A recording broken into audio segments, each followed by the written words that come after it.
The Oklahoma Sooners land another commitment out of the transfer portal in the wake of Caden Green, the offensive lineman, leaving Oklahoma.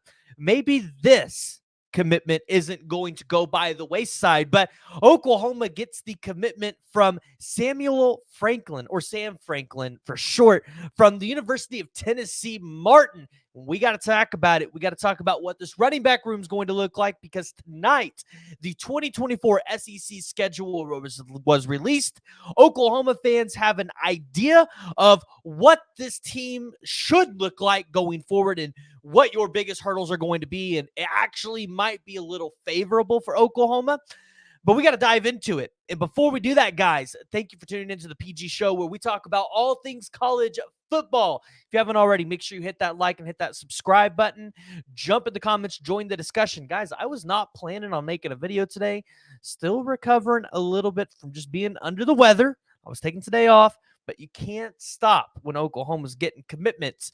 And just about an hour ago, Oklahoma got the commitment from Sam Franklin, the running back out of UT Martin. He was a sophomore this year, so he's going to be a junior next year. He'll have 2 years of eligibility. This past season had 223 carries, 1,378 yards, 11 touchdowns. He caught 13 catches out of the backfield and playing a little bit of wide receiver for 129 yards and 1 touchdown. And I know a lot of you guys are going to say, hey, he's from UT Martin. Not really shocked by that. Not really moving the needle for me.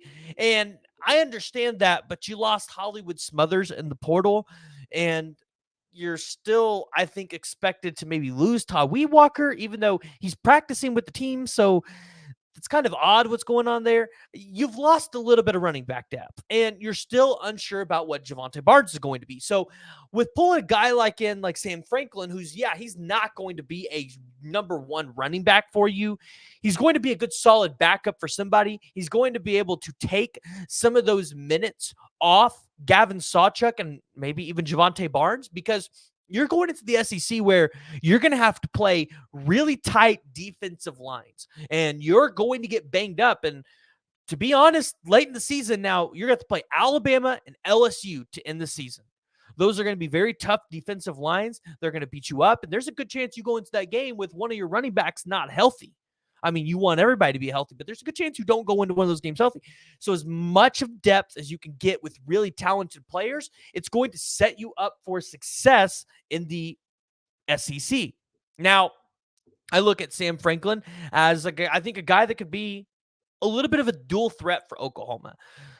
A guy that can take it out of the backfield, but maybe a guy that can do some bubble screens and things like that, right? Maybe you don't have to rely on Sawchuk or Barnes to be able to do that. And now maybe you don't have to run Tatum as much, right? Because we know Tatum is going to want to focus on baseball a little bit.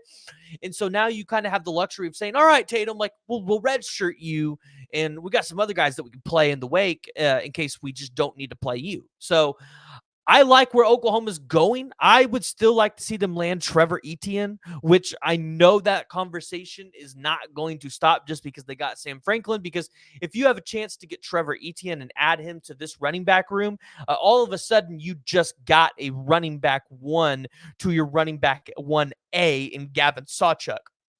Trevor Etienne's just that good. But from all indications of what you guys have seen being reported, it looks like Georgia is going to be the front runner there. So taking a look at what this running back room could be: Gavin Sawchuk, Javonte Barnes, Caleb Hicks.